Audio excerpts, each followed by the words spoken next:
Chris Gorney, Mountain High Adventures. Welcome back to the channel, guys. We got a fun episode today. I have Mountain High Adventures athlete, trail ultra runner, Saddles 100 finisher, and Goat Tribe Goat Queen, Ashley Speirs.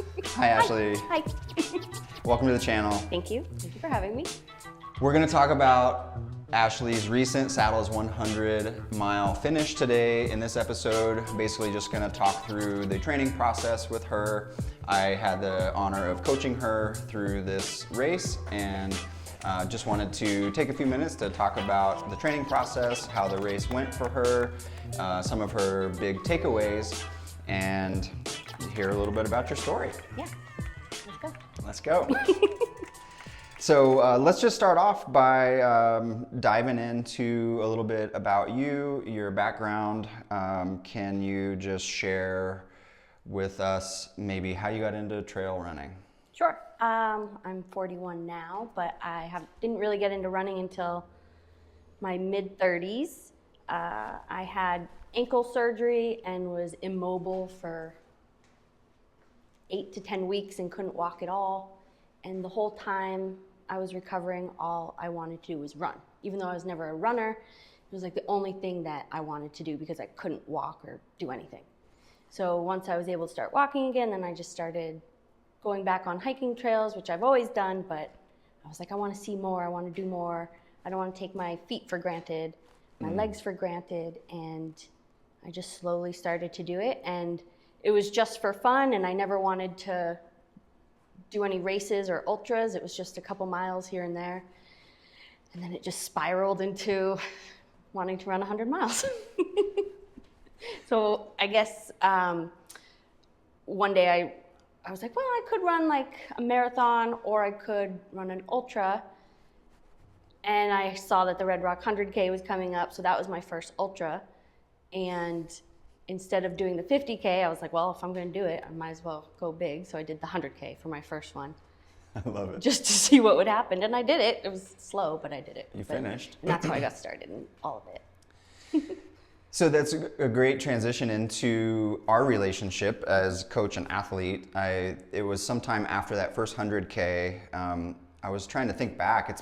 We're going on 2 years, I think, that we've been working together. Yeah.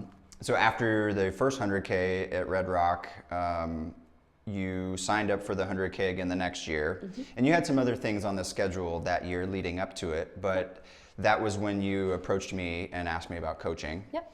And I think I followed you on Instagram, and you had just gotten your coaching certificate. Mm-hmm. And so I was like, oh, this would be a great person to coach me.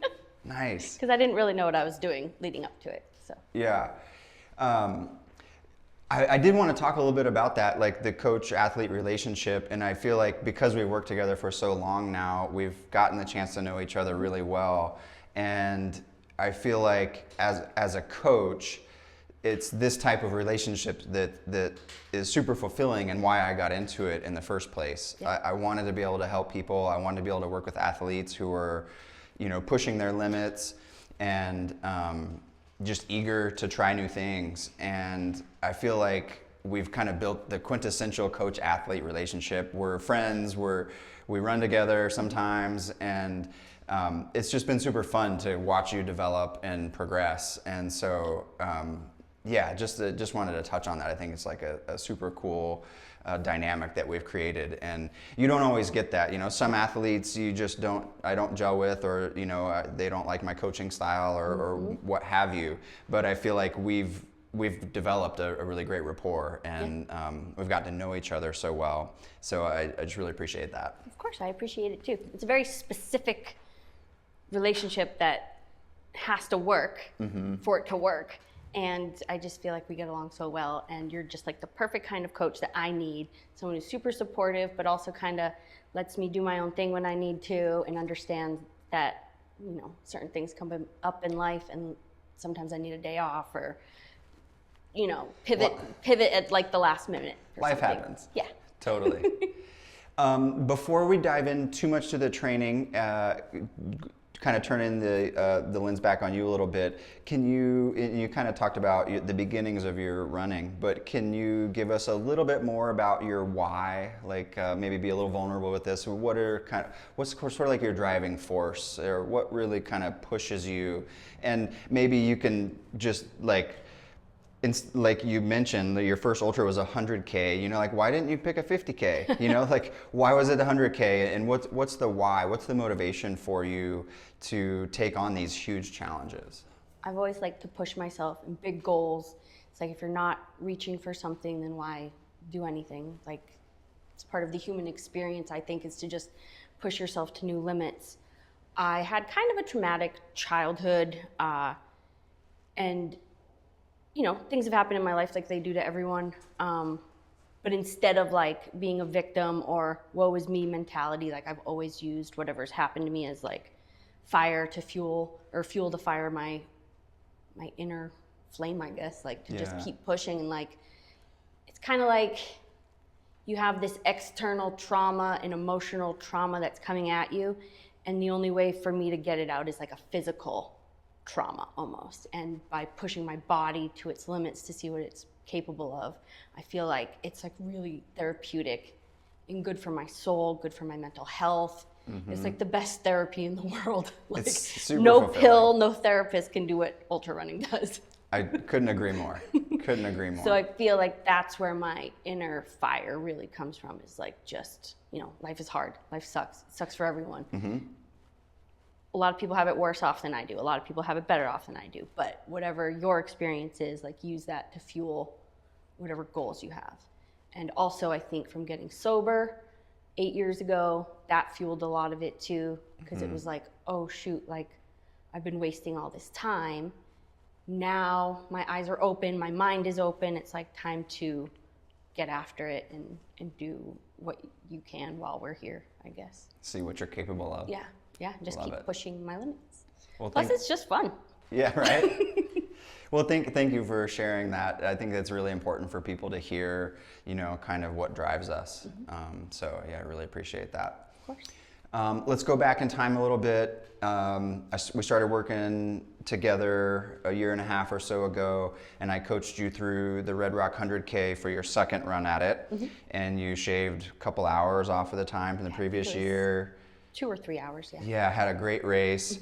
And then after you finished it, I was kind of like, super impressed, amazing job. And the question was like, okay, what's next? And I don't know that you had really thought about what's next. I didn't. And I was kind of like, well, you did 100K, what about 100 miler? Yeah. And so you actually did the research and found Saddles 100 as a target race. Maybe take us through kind of that part of your journey from after the Red Rock 100K, the second time working with a coach, and then what that next year looked like for you. I feel like you did a Ragnar or something, and a couple other things. I did a Ragnar ultra relay. I did the Wild Wild West 50K. That's right. We did Sawmill relay. I did a couple like on my own, like the 12-hour overnighter in Red Rock.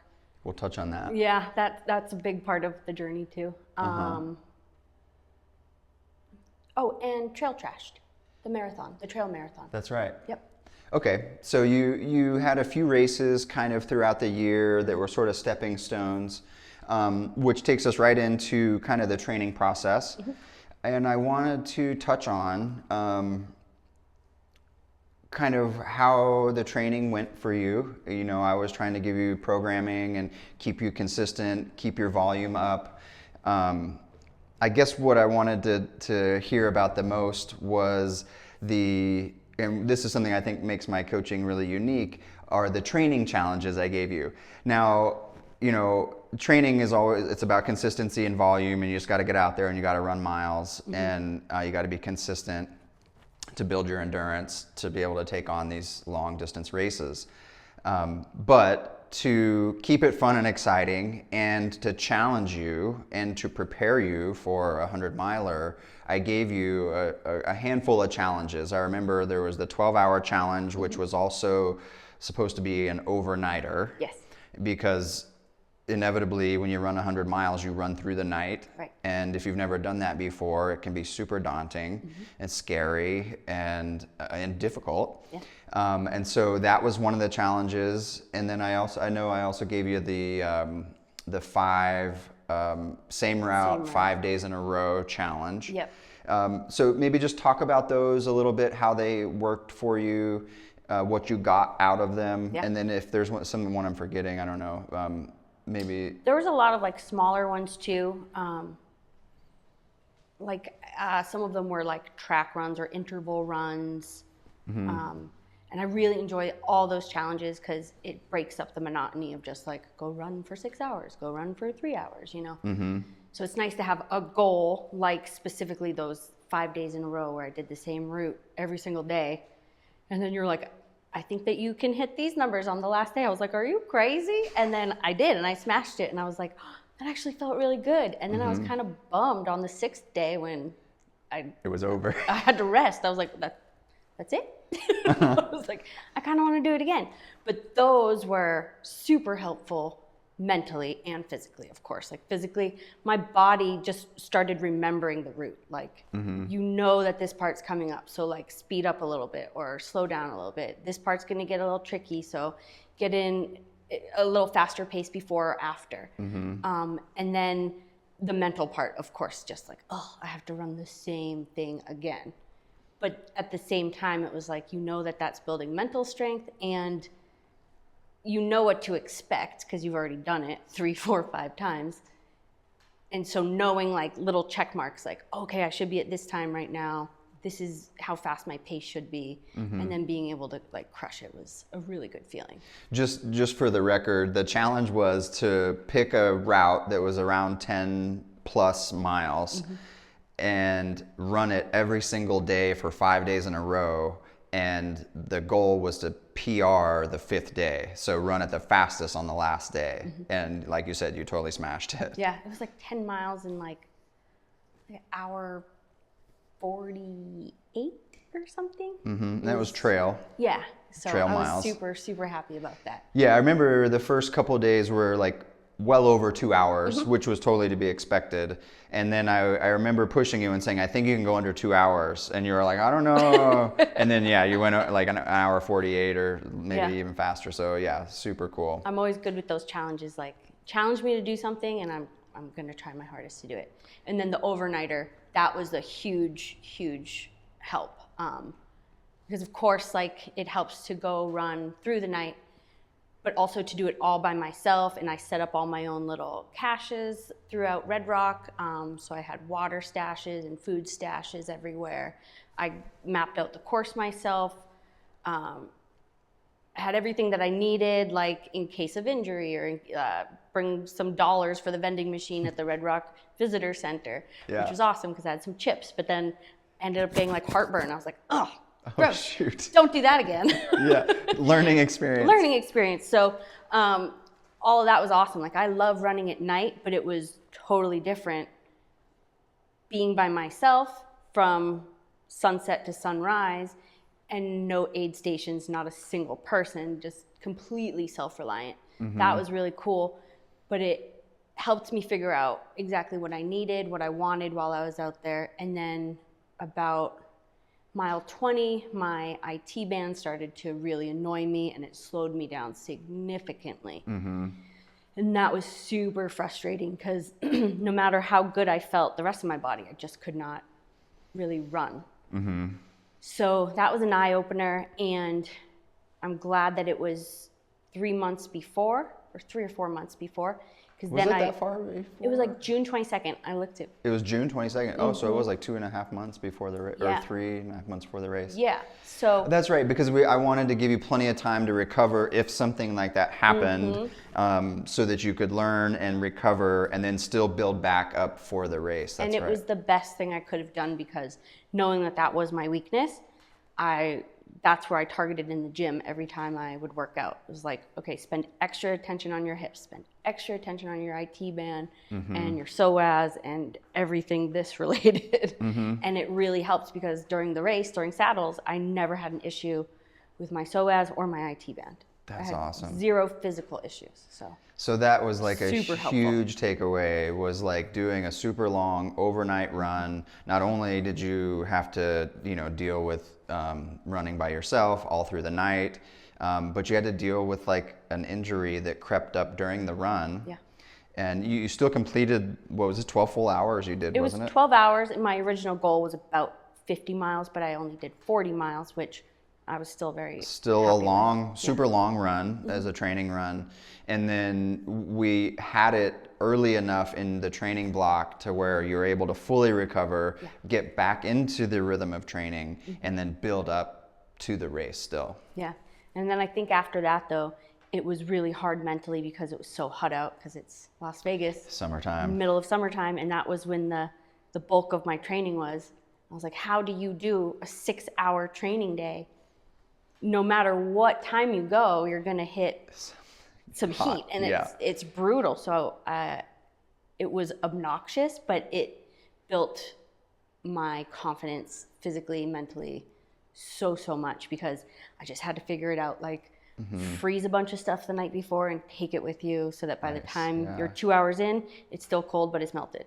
Or break up your runs and do 2 hours and then go recover, and then do another 2 hours and then recover, and then do another 2 hours. Which I really like. I think that's really good for training for ultras, is breaking up your long runs. Sure, you need the long run, like start to finish sometimes, but in our case, again, summer's heat, I thought it was a really good idea to break them up, because that forces you to run on tired legs, and then you recover a little bit, and then your body's kind of tired, but you got to go out and do it again later in the day or at night. So I thought that was great. I really remember that day significantly, that one 6-hour day that I broke up by 2:22. That was like a really big training day for me, because I did 2 hours in the city, Pittman Wash Trail. So I did like 10 miles there, and then I went back to my truck and rehydrated and got some food, and then I went out to Anthem, to McCullough Trails. Okay. I did 2 hours out there. That one was brutal because it was right in the middle of the day and in the sun. Hot, yeah. And then I went back to my truck, recovered, and then I went to a gym and ran on the treadmill for 2 hours. And so it was like 3 totally different methods. But once I was done, I was like, heck yeah, like I did it, and that felt really good that I got to try so many different things. So one more thing, let's talk about training before we get into the actual race and how it went for you. Can you describe a little bit about what were the peak week or couple 2 or 3 weeks of training? What did those look like numbers wise, just to kind of give some reference? I think my biggest week was 60 miles. Was it 60 or 70? I think it was 60. I think it was 60. I had a few that were like 35, most of them were like 35, 40, and then crept up into the 50, and then I think my biggest one was 60 miles. Was that the week you did the 5 days in a row? Yes. Or maybe I did more, maybe it was more closer to 70. I just don't want to misspeak if it wasn't right. So it was 60 or 70. But either way, I was like, that's an insane amount of miles for someone who works full time and has all these other things going on. And I was able to do it, and I felt good. But at the same time, all I could think of the whole time, and I talked to you about it, was how the heck does Andy Glaze do 100 miles every single week? Shout out Andy Glaze. Oh, I can't even imagine doing an extra like 30 miles a week, every week. It's crazy. Yeah. Awesome. So you went into saddles strong. Training had gone well. After that overnighter, you addressed all the issues that came up, and then we built up the volume. Describe a little bit about your feelings, headed to the start line of Saddles 100. First of all, I've just like never really liked big crowded events. I'm a little bit of get a little bit of social anxiety, and I don't run for the big groups of people. I run because I want to be outside, and it's good for my mental health and for my soul. So I first just wanted to pick a big race that was kind of smaller and not so not so overwhelming and scary for me. So saddles was really good because it was the third year, and Versteeg is known for having like different personality and more homegrown vibe, which I really liked. Yeah. So I went into it feeling good, but once I got there at 5 a.m. the morning of, or 4 a.m. is when we got there, I was like really nervous. Yeah. I was starting to have a lot of nerves. Which is to be expected. Yeah. But leading up to it, like I had done all this preparation and logistics and planning that it made me feel confident in walking into it. Even like I knew that I was going to get jittery and anxious at first. Mm-hmm. And I knew that once it started, that would go away. And once I separated from people a little bit, it would go away, which it did take a while. But knowing that everyone else around me was doing the same thing, I was like, oh, okay, this isn't so bad. This is just what you do. So you just keep running. Mm-hmm. But it really helped I had Rob there, and then I didn't know that my friends Kyle and Teresa were going to show up at 4:30 in the morning. So they were there. Oh, fun. So that was like, To send you off? yeah, Uh-huh. yeah, in the morning. So that made me feel really good. And then knowing that my parents were there and that you were there and Olivia was there, it was really nice knowing I had that support. And also like a little push to be like, can't fail. You got all these people here. Like you Yeah. just got to keep moving because they're cheering you on. Mm-hmm. So I think I went into it with a pretty good mental mindset. Physically, like I feel like I could always be more physically prepared. Mm-hmm. But I felt mentally really good. Like I went into it with a good attitude, and I'm always reminding myself, like, smile, like, because even if you feel like crap, like if you just fake it till you make it, Mm-hmm. it'll make you feel better. And I literally signed up for this and Yeah. paid money to do it myself. So there's no need to like complain or be upset about it. So I felt like I'd done all the preparation and training, Mm-hmm. and that I was ready for it. As your coach, it's like, I feel like I'm always treading a fine line of, you know, how much training can I give you as an athlete to prepare you for what the challenge you're taking on, but not so much that it overwhelms you. Yeah. Did you feel like you went into it with like enough mileage, enough sort of like training under your belt, or did you think that you could have handled more? You know, I think this would be a great time for a little feedback. I generally like to target the race distance in the peak week of training, but we didn't. I mean, 100 miles is a long ways, and it's hard to cram 100 miles into a week. Again, shout out Andy Glaze, does it every damn week. You're an animal. But you know, given your life and how busy you are, I felt like trying to cram 100 miles into a week might be a little too much. Mm-hmm. And I didn't want to try to program that much volume and then you not hit it and then kind of feel, you know, like you weren't able to hit your numbers. So I feel like we kept it a little bit on the like shorter side, but did you feel like you wanted more or could have done more, or what was your feeling in that sense? I feel like if I had the time, like it would have been, I definitely could have done more. Mm-hmm. But I did like that it was a little bit less. Yeah. Just because I felt like, okay, I can fit this in here, I can fit this in here with my work schedule, with my volunteering schedule, with this schedule. So I didn't feel so overwhelmed. And yeah. I think that is more important, like my mental mindset and mental health is more important to me than the physical part. Yeah, than the numbers. You can always walk like Sure. an extra 10, 20 miles if you absolutely have to, but the mental part is what's most important to me. So I was like, all right, this is really good mental training because I'm able to fit everything in instead of having to scramble. Because like you said, had you given me this goal and I didn't quite hit it, I would have been harder on myself. Sure. So I really liked that. And yeah, I feel like I can always do more, but at the same time, it's like, would that be to my detriment or not. Right. Yeah, that's the fine line is like, yeah, we could do more, but then is it taking away from all these other things? Yeah. And is the, the life balance out of whack at that point or not? And I think too, the first year that we worked together, I was so overwhelmed because it was all still so new to me that every big long run day felt huge to me. And I was like, oh my gosh, this is so much. Like, how am I going to fit this all in and do all these miles all the time? And now that my body's gotten more used to it, it's not as shocking anymore. So I don't even know if it feels like it's too much or not. It's just, this is just what you do.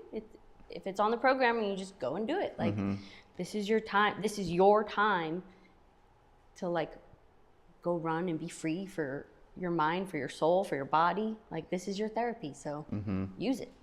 And I feel like part of that a little bit is the trust that we developed. Like, you kind of like trust that I'm going to give you the right amount. And so you just take it in and internalize it and you execute. Yeah. So kudos to you for that. Thank you. So take us into the race. You had some nerves at the beginning. You started off and you ran pretty well from what I saw the first, 20, 30, 40 miles. Kind of take us into the race and kind of how it unfolded for you. Okay. Yeah, the first couple miles through Prescott, it was just a cluster of people. So I was just trying to stay at like a easy pace and not be too influenced by everyone running around me. But I did get a little swept up into it and probably went out faster than I should have, which I think is common for everyone. Everybody, yeah. Right. But I also kind of like that I did that because I was able to bank some miles in my, what do you call it? Your pace chart? Yeah, for like what we had predicted for where I'd be at. So, I hit every aid station a little bit ahead of time. So I was like, cool, I'm banking some time for, on the other end of it. Yeah. And I just ran and just kind of let all the people around me that were on the trail just kind of fade away. And it was just beautiful to be out there. And I just kind of like, when I start, my mind just kind of goes blank. So I just keep moving. Whether it's slow or fast, I just go at my own pace, whatever feels good. And there's many times where I thought I was going too fast. I'd look at my watch and slow down and be like, all right, take it easy. You have a long ways to go. Yeah. So in my mind, I kind of cut everything up in 20-mile sections. Okay.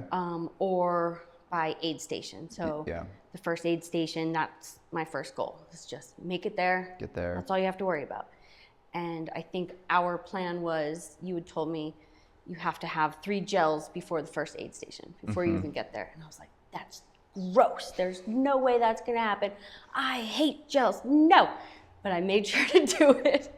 And I was so proud of myself. And I stayed on my schedule of having my gels, which I think really helped me in the long run because I had 0 GI issues. That's amazing. 0. So yeah. I think having my friends and family and you and Olivia at the aid stations that's probably like the most important part of the ultra experience, is like knowing that there are people waiting for you, that you can like make it to this mini finish line and see people, and this is like your chance to like collect yourself and refuel and kind of just get that little cheerleading boost of energy from other people.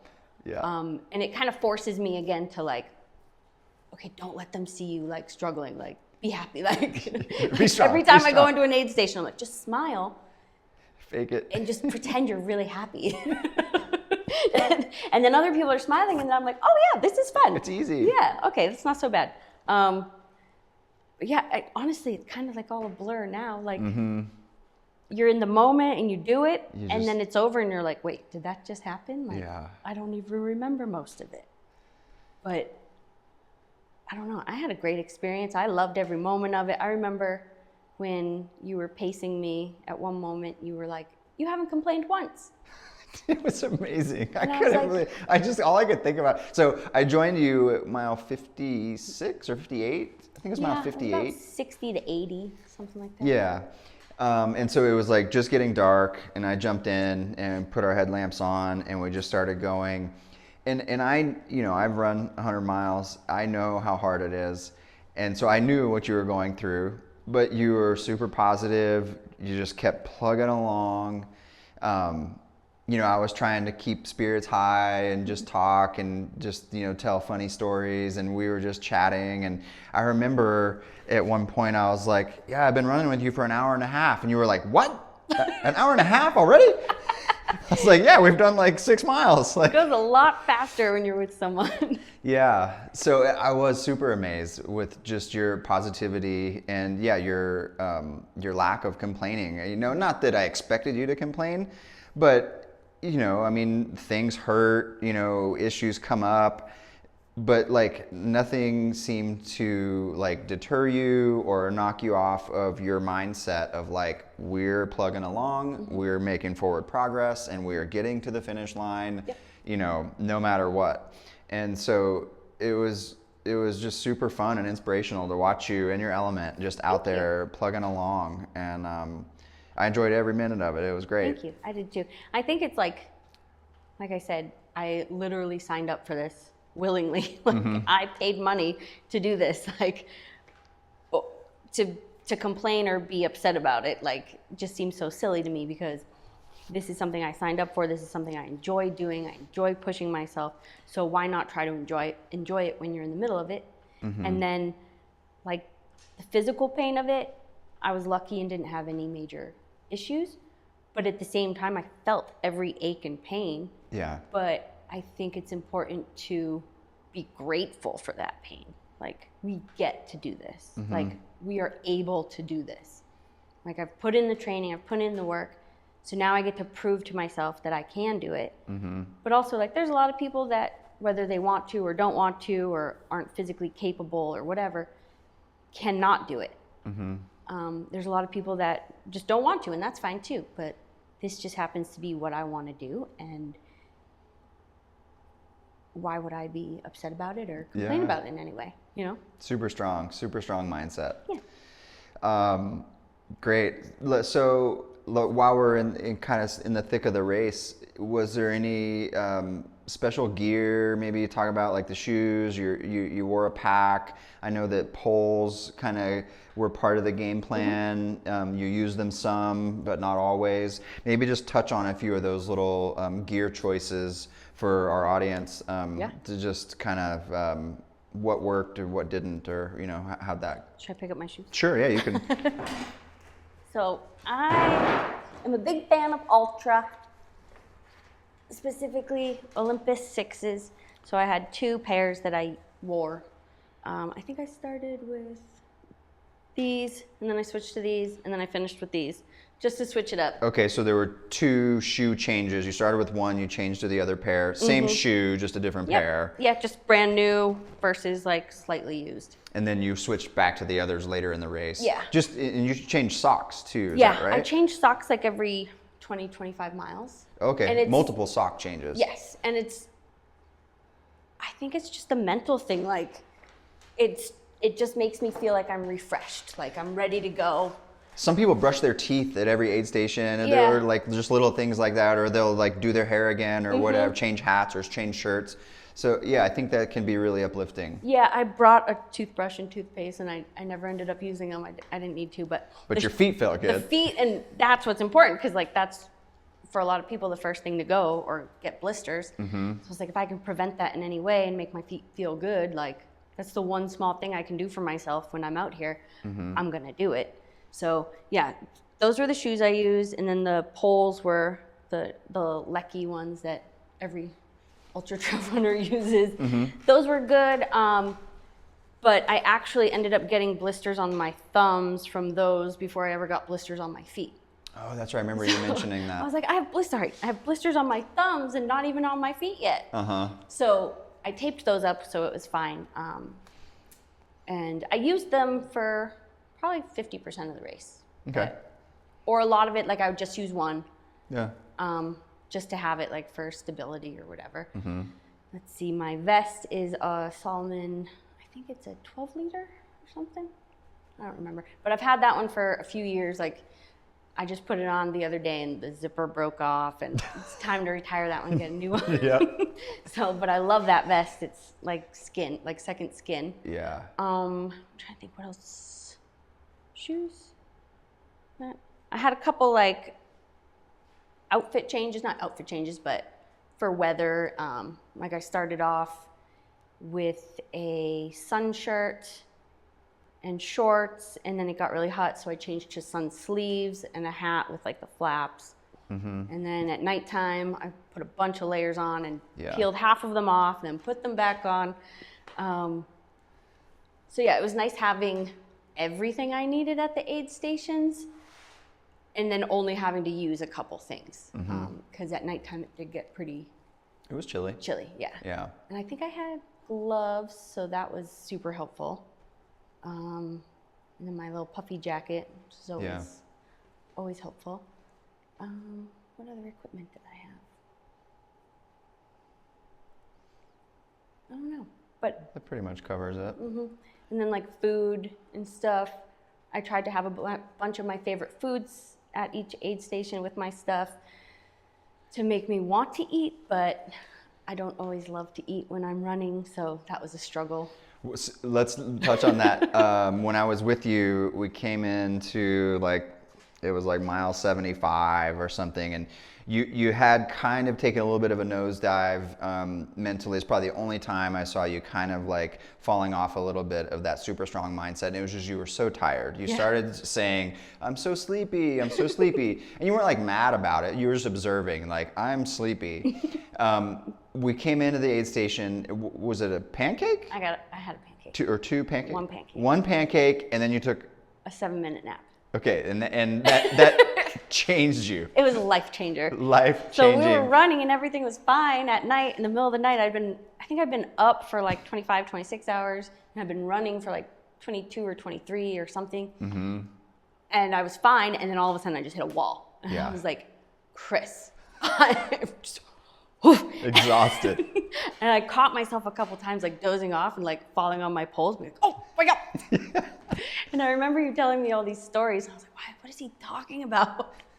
I was trying to just keep talking so that you would focus on something so you wouldn't fall asleep. And I realized that, and I appreciated that so much. And then we got to the aid station. You were like, "You can take a nap once we get to the aid station." Okay.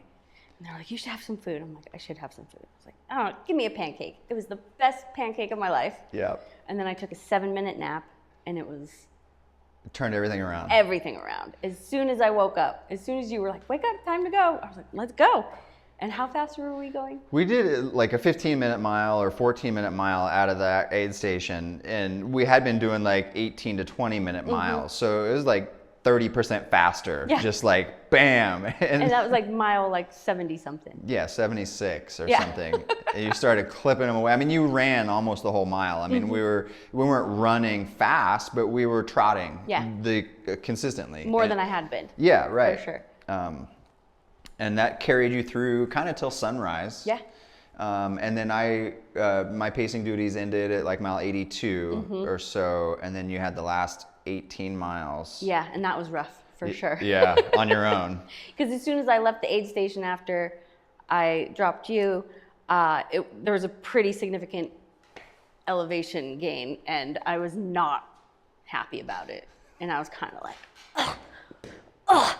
I was like, just keep going. And then you get to the top and you're like, "Oh, false summit. Cool. Here's another one." Keep going. More. Keep going. And then, so I was like not going as fast as I was with you, of course, to be expected. But I did hit another wall at like mile 90 something, maybe 92, 93. And I was like, I have to sleep again. Like, I have to. Yeah. So I found a nice rock and I set my timer for 7 minutes, and I took another 7-minute nap. And again, I woke up, I was like, "Oh, feel great." Feel better. Made it to the last aid station. They're like, "You're almost there, like whatever you need." And so they got me all stocked up on fluids and snacks and stuff.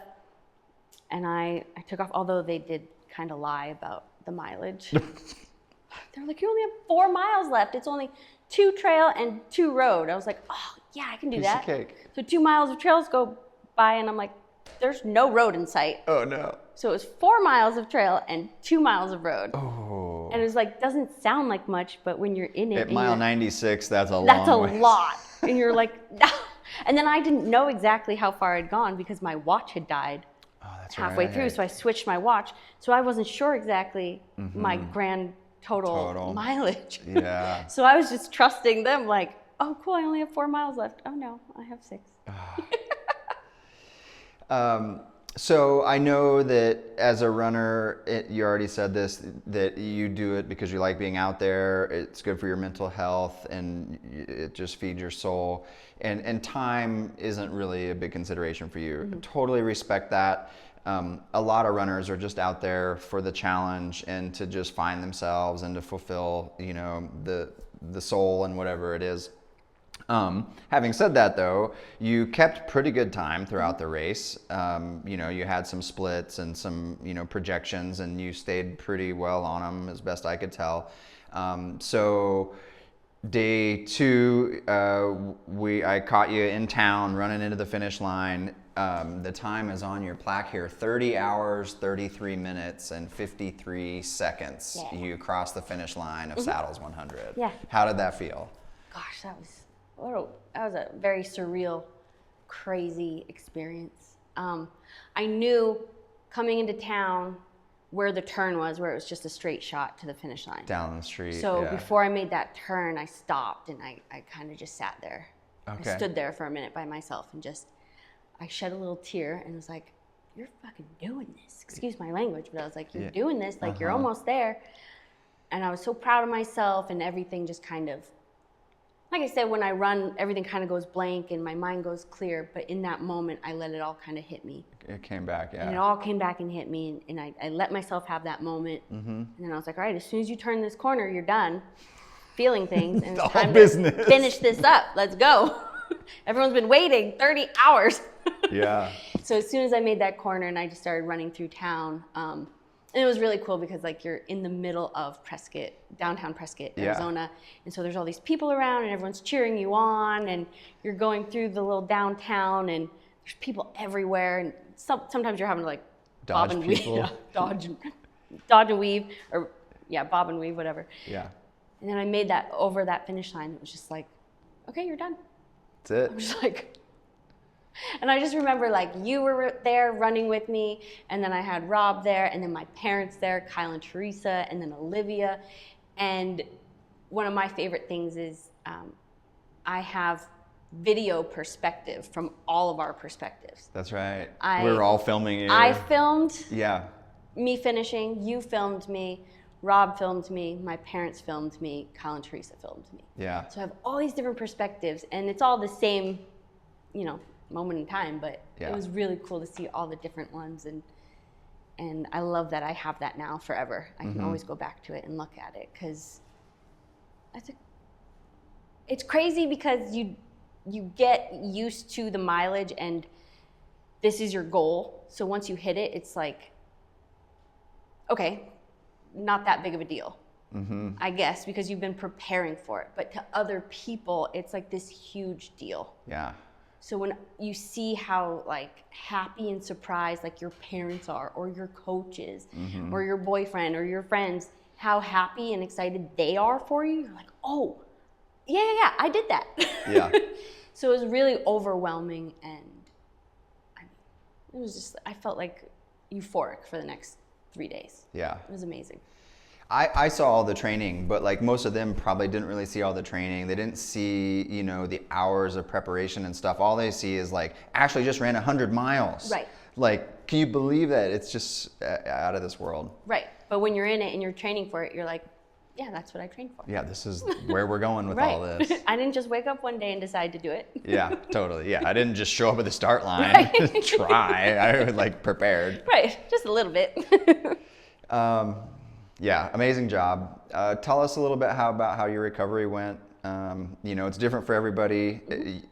I'll let you tell the story. Well, my recovery was unique because I had to rush right back to Vegas the next day. So 19 hours after I finished, I started my advanced EMT class in Las Vegas, so I had to make it back in time for that. So luckily my boyfriend drove me back home as soon as Well, we went back to the Airbnb after the race, and I took a shower, took a nap. He packed up the truck and then drove me home. I got a couple hours of sleep, and then I went to school the next day. Crazy. And like no one in my class knew about it. Mm-hmm. I just don't like being flashy like that. But I did bring my like lacrosse ball and some like PT stuff with me to class. So I was under my desk, like rolling my feet out while there's lectures going on. Yep. And they probably all were just like, who's this crazy girl? What is doing? she doing? So like mentally, I didn't have time to like process things or recover, which I like, because sometimes I get the like the post-race depression. Totally. But physically, it was hard to walk for a couple days, but I didn't have any major injuries. My ankles were significantly swollen. Like my left was like, I couldn't even put a shoe on. Ooh. But there was no injury. It didn't hurt. Just overuse. It was just really swollen. Yeah. But I used like my compression boots and ice on it. I did like my little scraping tool, like massaged myself and just like went for walks. Like at school, I would get an hour break, so I would just go for a walk just to get the blood moving and not cramp up. But I guess it wasn't so bad. It was like 2 or 3 days after I was able to go down my stairs without help with the railings. So I was like, that's progress. That's huge. And at one point I was going through my kitchen, I was like, let me just do a little shuffle. I was like, oh, if I had to, I could run a mile right now. Very slowly, but I could. I remember checking in and texting you and being like, how's recovery? And you're like, I'm fine. Like, went to school. I'm rolling out. And I was like, amazing. Like, and I was like, I could run a mile. And you're like, please don't. Yeah. I was like, yeah, no need. But I really like that you programmed like after post-race for me, because I get lost.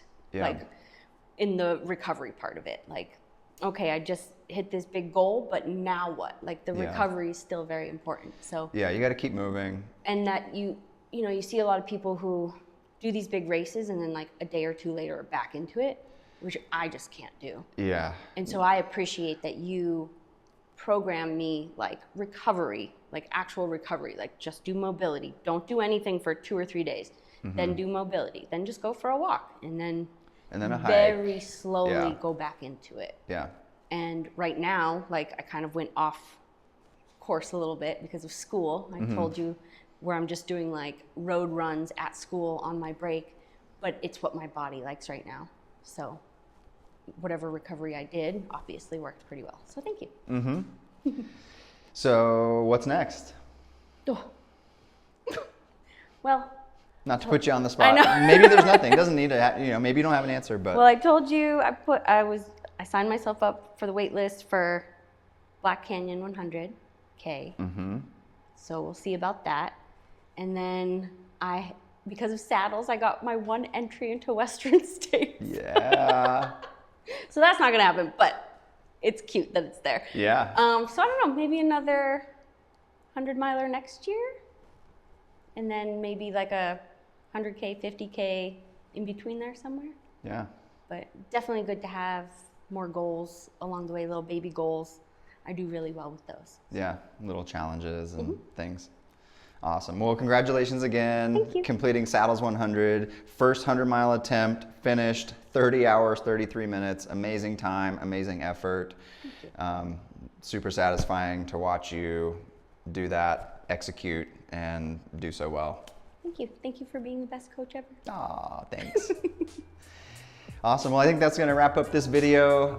Thank you all for watching. Shout out to Ashley Speirs. I'll drop her contact info in there. You can follow her on Instagram. And if you're interested in coaching, I'll also put some information in the description to this video.